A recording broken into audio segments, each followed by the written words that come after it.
All right, guys.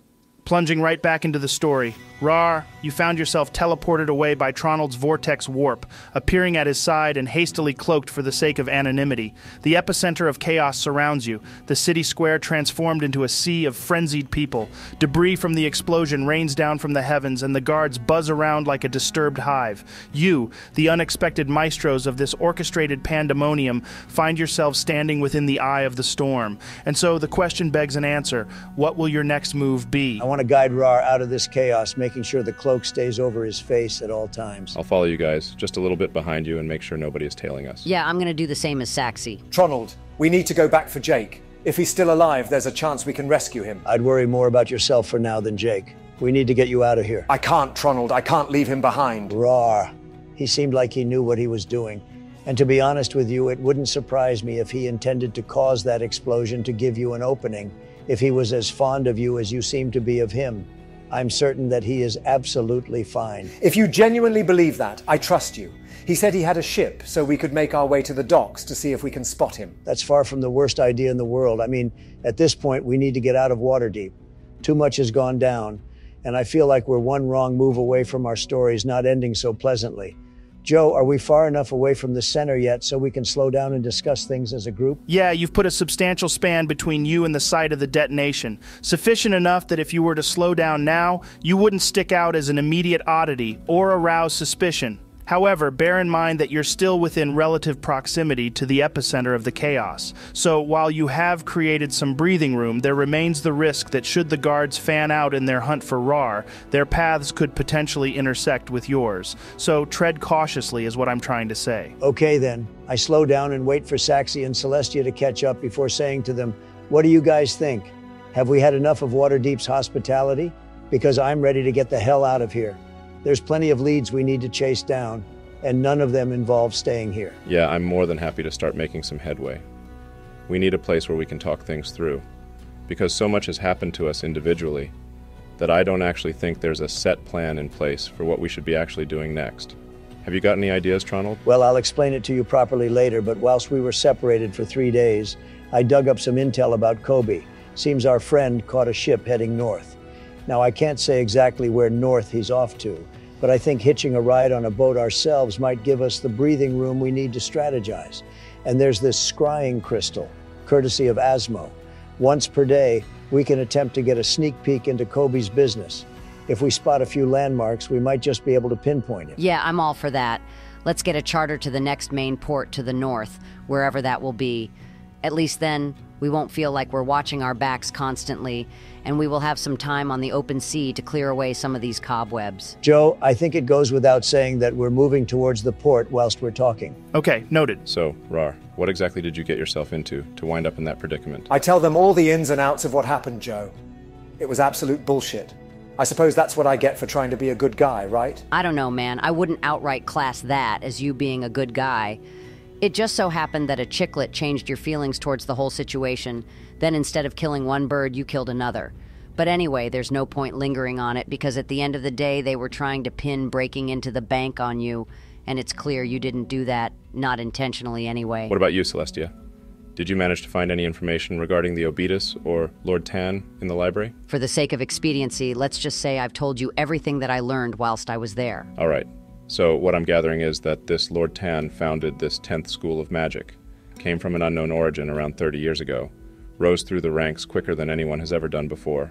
Then he was murdered for whatever reason by the Obetus, right? Because it seemed like they appeared at almost the exact same time as Lord Tan, the previous emperor, and a whole host of other important figures were killed. But why? Why would they go on an absolute path of destruction out of the blue? And how wasn't such an organization even recognized before that? Maybe the Obetus didn't want Lord Tan sharing his discoveries with an enemy continent. I mean, it makes sense, right? Let's just say that the Obetus originated from Arcantera as well, and made their way over to silence any information that he was sharing that they didn't like, erasing it all whilst they were at it. Yeah, that would make sense, because as far as trade or any kind of contact goes, Arcantera has massively kept to itself for as long as the history books have recorded. So, if an individual from Arcantera decided to take a branch of magic that was only known to them and share it across other continents, they wouldn't take too kindly to that, would they? Guys, There's a truth that's been lying dormant within me, a weight that we've all felt but chose to ignore until now. It's time to bare it all, to expose this enigma for what it truly is. Remember Rick's manner? When I interacted with that cloning device, so intrinsically linked with the vitamancy that we've come to unravel? A part of me stirred, awakened from a deep slumber. This phenomenon returned during our 3-day separation when I delved into the scrolls we took from that chest that the beholder was guarding. I lived another's death and observed a betrayal as if through his very eyes. My question to Alexander only deepened the mystery. His cryptic response hinted at me being some form of perfect replica. This revelation, it's been circling around me for a while now. I am Lord Tan, or at least an echo of him, imbued with slivers of his memories and fractions of his power, brought into existence by arcane methods beyond my understanding. The likeness of Asmo Prime's modified simulacrum or the creation of Kobe. But the words Alexander chose, magic never seen before in this world, insinuate something far more powerful, far more extraordinary.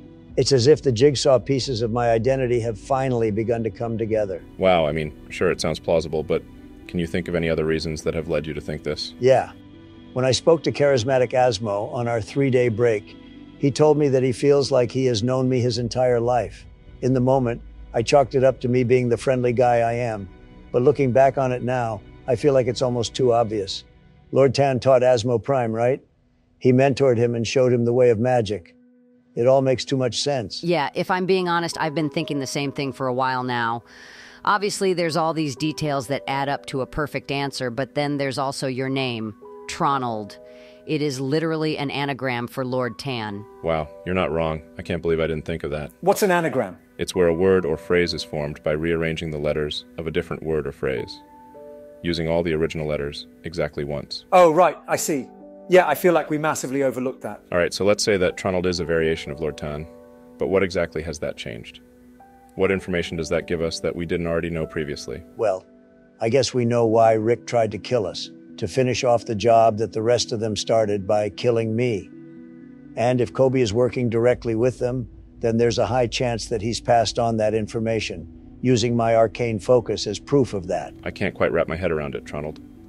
The puzzle pieces don't quite fit together. Why would a covert group of assassins, operating from an uncharted, unknown territory, journey all this way just to slay Lord Tan, raze an entire city to the ground, eliminate an emperor, and claim hundreds of other lives, all in the name of preserving their secret?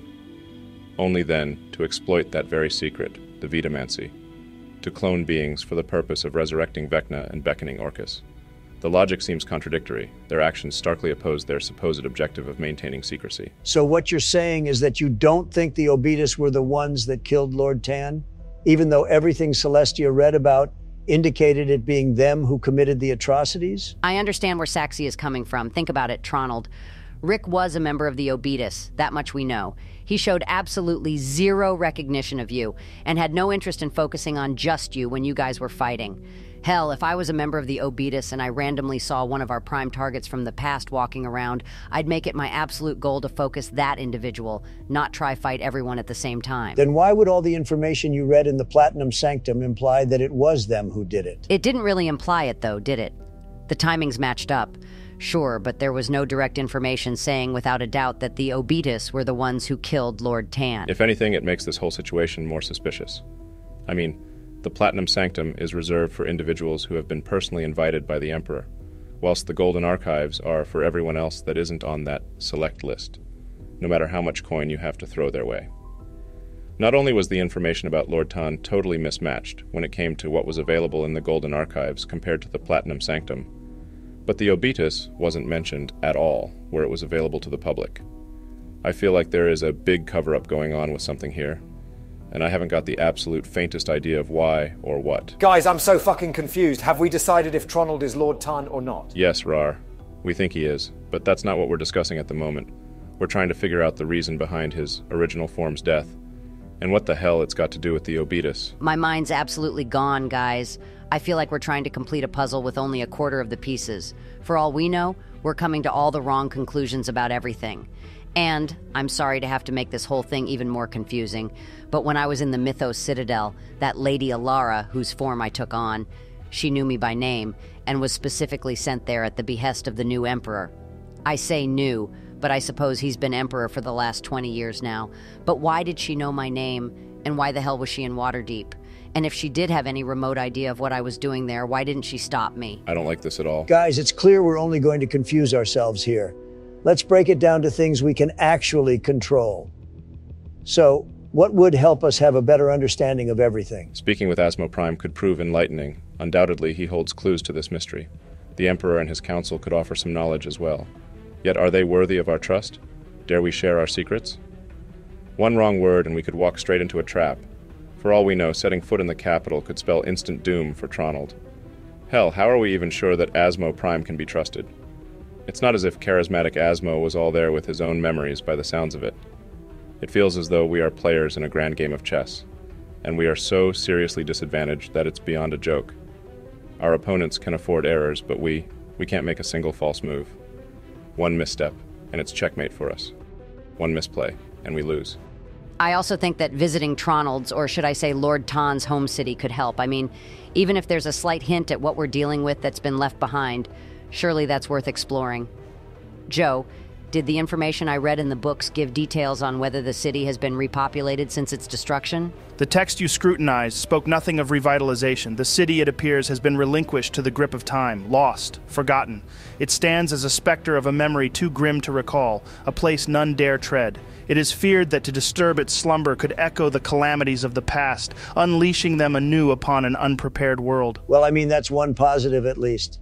That any clues that could be there would still be there, undisturbed. Oh yeah, that's absolutely a positive.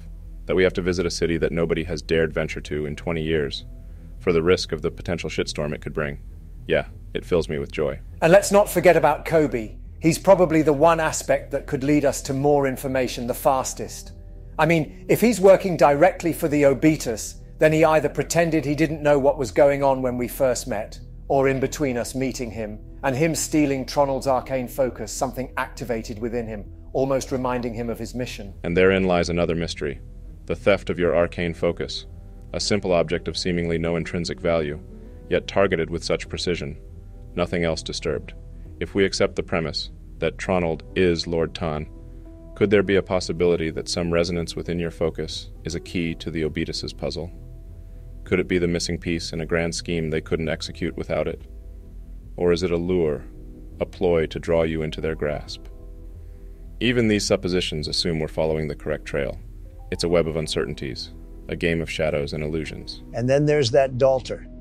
If he was as big of a key to their goals as Rick was mouthing off about, then they will be on the move, hunting him down as we speak. Hell, they might already have him. And if they have him, then that means any information we disclosed to him prior to him fleeing is now in their hands. Off the top of my head, I can't recall him having access to any information that could cause problems for us. I mean, apart from your existence, that is. But then Kobe knows that information as well. But let's just say, for argument's sake, we managed to get to Kobe and silence him, one way or another. Then that would keep Tronald's secret safe. At least that would be the case if they haven't found Dalter yet. Yeah, that sounds plausible. The only problem I'm seeing is that the guy had a 3-day head start on us, and we don't have a clue where he's heading specifically. The only hope we have would be that he doesn't either. Which sounds highly unlikely if I'm being honest. Regardless, he's still our best lead on whatever the hell we're supposed to be doing.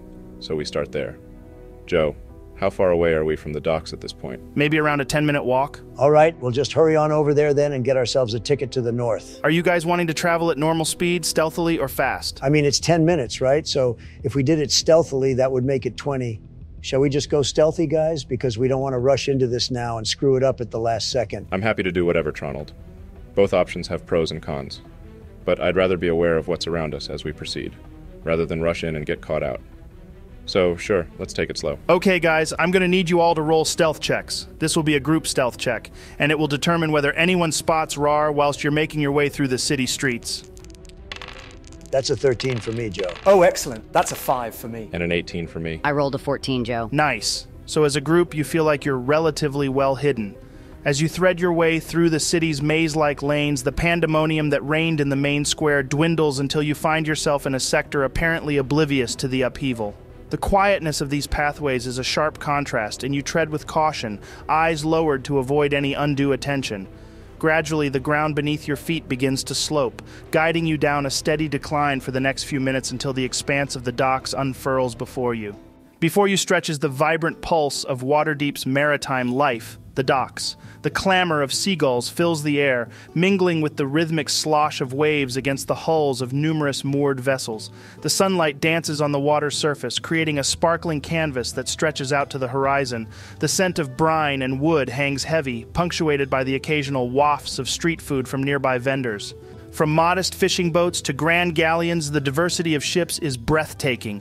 They huddle together, their masts reaching up like a forest of weathered timbers, a symphony of fluttering sails and pennants marking their origins. The docks themselves are a swirl of activity, with dock hands loading and unloading cargo, sailors mending nets and rigging, and vendors attempting to peddle their wares to every passerby. So how are we going to do this then? Do what? How do we go about engaging these sailors for passage? Saxy, we don't engage the sailors. We'll need to parlay with the person calling the shots to secure a spot on one of these more commercial vessels. Alternatively, if we're aiming for subtlety, we could try to curry favor with a first mate or captain of a private ship. A good clink of coin in their palms could ensure our speedy departure. I really have no preference whether we go on a passenger ship or try board a private one. What about you guys? I don't know, dude. I mean, both have their pros and cons. The real question is which one will provide the smallest opportunity for Raarh to get himself into shit. What do you mean? Well, if none of us care, let's just see how long before the next departure on a passenger ship will be. And if it's taking too long, then we can start asking around some more, because my gut feeling is that the passenger ones will be cheaper. Still cringing at the thought of your coin purse lightening up, huh, Tronald? Celestia, I really don't need you riding my ass on this as well. I'm not trying to ride your ass, dude. Yes, you are. You're trying to be funny by mocking my smart spender attitude. Case in point, ass rider. I mean, sure, whatever, but I'm really not trying to— Stop riding his ass, Celestia. Don't be jealous, Raarh. It doesn't suit you. Why would I be jealous? You know why, you dirty dog. I'm going to be honest with you, Celestia. You're starting to make me feel really uncomfortable, and I want you to know I don't appreciate it. I don't appreciate it in the slightest. Well, tell your boyfriend to stop jumping to your defense at every opportunity then. I think Raarh can speak for himself whenever he wants to. Thank you very much. Yeah, plus I ain't no boy. I'm half man and half orc. That'd make me his orc man friend. Oh, well, in that case— Oh my god, shut the fuck up, please. Ass rider. Joe, can I see any guard presence in this area? Make a perception check for me, dude. Okay, that's a natural 20. Saxy, what do your half-elf eyes see? Tronald, I want you to know that the quote wasn't lost on me. I just don't think it's the time or the place to be making Lord of the Rings references. There's always time for Lord of the Rings references. Fair enough. Joe, what do my half-elf eyes see? Saxy, with a natural 20, you become keenly attuned to the relative tranquility of the docks. The guard presence here is a mere shadow of what you'd expect, an obvious consequence of the explosion's distraction drawing them away from their posts. However, standing on the threshold of the port, your eyes flick back towards the route you've just taken. There, on the descending gradient of the path you yourselves traveled, you catch the unmistakable sight of city guards methodically making their way down towards the docks. Their coordinated sweep of the area indicates an expanding perimeter search, and it seems the chaos of the city square has finally spilled its turmoil to the outskirts. Their pace suggests you have, at best, a fleeting 2 minutes before they intersect with your location.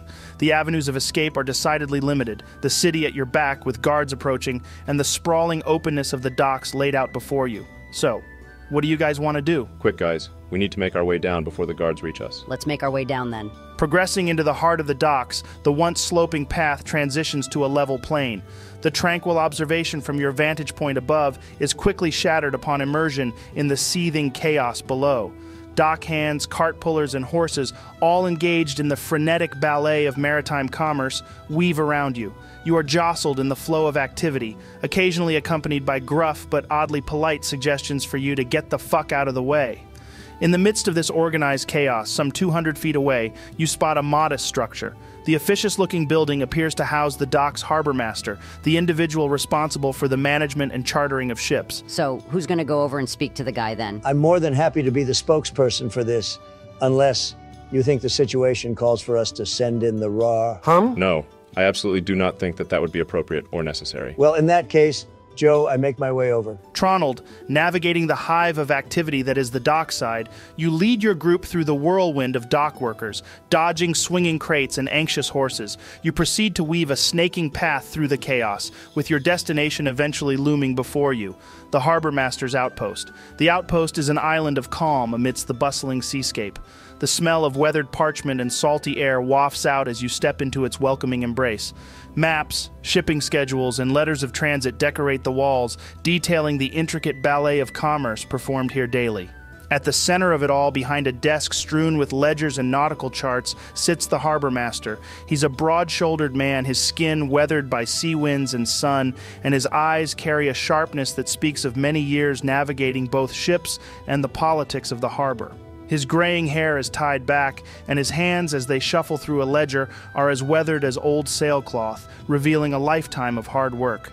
As you approach, he looks up, setting down his quill. A small smile breaks across his face as he leans back in his chair, studying you with an appraising eye. "Well, well," he says in a voice as deep as the harbor, "I don't get many wizards in here. How can I be of assistance today?" What do you mean you don't get many wizards here? I'd imagine a port would be a bustling hub for wizards, darting off on political errands or seeking the thrill of adventure. Anyway, how did you know I was a wizard? The dockmaster chuckles lightly, his weathered hand motioning towards you. "Well, the robe and staff do paint a certain picture, friend. And don't get me wrong, we get our fair share of magically inclined individuals here and there, but they typically have prearranged private voyages. Plus, let's be honest, they tend to prefer their flashier ways of travel, teleportation and whatnot. I don't mean any disrespect, but you arcane folk always seem in a rush, darting about as if time itself be nipping at your heels." You know, it's funny you should say that because we are actually in quite the hurry to make our way out of Waterdeep and to the north. When will your next passenger ship be leaving? I thought as much. But north, you say? That's a pretty broad compass point, friend. You're gonna have to be a bit more specific. You thinking a gentle swing northwards, like the town of Fane? Or are we talking about a hard northerly trek towards the outposts of Iseltrost? I'm going to be honest with you, buddy. I don't have the foggiest. Me and my comrades are just wanting to get away from this city life for a bit and enjoy the clean country air. Well, isn't that just as good of a reason as any? All right then. I've got a smaller vessel heading out to Fane in around 2 hours. They're loading it up as we speak. That'll take you around 2 days and cost you 4 gold pieces for anyone who's traveling. Excellent. Then I'll take 4 tickets for passage. Whilst we're here, I'm looking at all of the maps behind you. Is there any chance you've got one for sale? Do I have one for sale? Absolutely. We've got plenty of those around. Now the question is, are you looking for a snapshot or a panorama? I've got a neat regional map here, shows you the ins and outs of our fair corner of the world. But if you're thinking bigger, I've got a world map as well. Full lay of the land as far as any soul has ventured. Now bear in mind, more detail means more coin. The regional map, that'll set you back 150 gold pieces, but the world map, that's a whole other story. We're talking 500 gold pieces for that one. So, what'll it be? Holy shit, that's expensive. I mean, you're right, it is, but you can't put a price on knowledge. What are you thinking, Tronald? Because I think we should go for the world map. Tronald? He's probably in shock. I mean, the guy wouldn't pay a couple of gold for his own room. Now he's just been presented with the idea of us as a collective spending 500 gold. Maybe we should give him a couple of minutes. I'm not in shock, Celestia. I was merely considering the remarkable advantage of possessing such a comprehensive world map on our journey. Yet there is a small obstacle, the cost. I appreciate the painstaking efforts of the distinguished cartographers who crafted this work, and I recognize the complexities involved in your line of business. Dealing in commodities is not a straightforward task. My pointy hat goes off to you. However, we both comprehend the fundamental principles of commerce, don't we? On occasion, a lower price can assure a sale where a high one might deter. Supply and demand, as they say. Therefore, here's my proposal.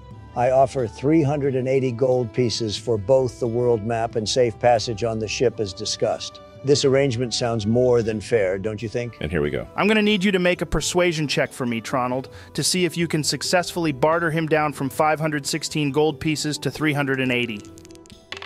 Nope, I'm going to use a lucky.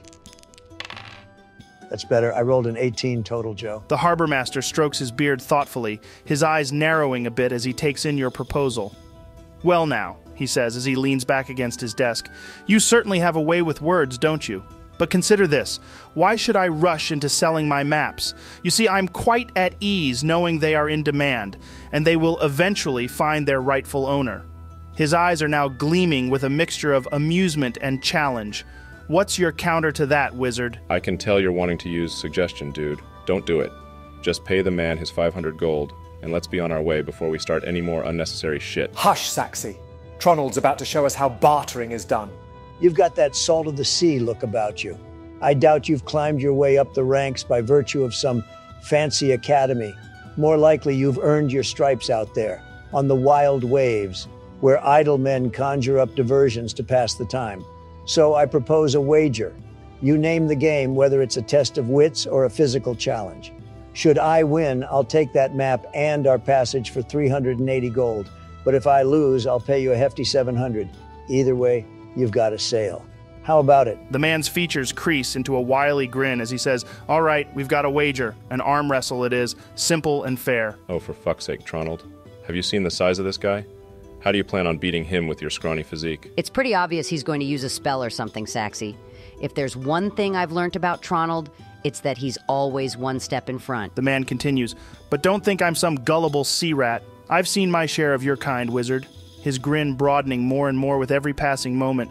"You'll part with your arcane focus, keep both hands on the table at all times, and maintain silence throughout the match. Violate any of these terms and you're out, immediately conceding the contest." You were saying, Celestia. Well, that's put a giant fucking hole in my theory. Good luck, Tronald. Tronald doesn't need your luck. He has something far more powerful. Family. And there ain't nothing stronger than family. Actually, I don't, Raarh. They're all dead. Shit. Sorry, buddy. That was a little thoughtless of me. I meant us. We're your family. With a resounding thud that reverberates through the air, the man plants his meaty arm onto the counter. His muscle-riddled forearm grates like sandpaper as it rubs across the wooden surface. His voice, gruff with the echo of countless salt-sprayed shouts across ship decks, rumbles forth, "Well then, let's commence, wizard." His eyes glint with a spark of excitement, his burly form radiating anticipation. "Best of luck to you." I place my arm on the counter and grapple his hand. "All right, Tronald, I'm going to need you to roll an athletics check. This will be a contested strength roll between you and him. To put it simply, whoever rolls the highest wins." Well, I'm using one of my luckies straight off the bat to give me advantage. Excellent, that's a 14. I'm not sure a 14 is anything to be celebrating, dude. Well, we will soon see. It's time for his roll. I'll just go ahead and stop you right there, Joe. I'm giving him one of my portents. He rolled a 4. Oh, you little shit, Tronald. Don't begrudge me because I'm fortunate, Joe. Haha, well played, Tronald. Well played. See, I told you Tronald was going to pull out some fire. In that singular, heartbeat-pausing instant, your muscles lock in combat, the battle of strength commencing. The man's brawny arm falters, a small yet fatal slip that you instantly seize upon, bringing his hand slamming down onto the rough wooden surface. His eyes widen, a ripple of disbelief spreading across his hardened features. "Well, fuck. I didn't see that one coming," he murmurs, his gaze shifting from his own defeated hand to you. "Can't say I'm a fan of this outcome, but a deal's a deal. You've earned your map and passage for 380 gold, as agreed." Don't be disheartened, for every defeat brings an important lesson.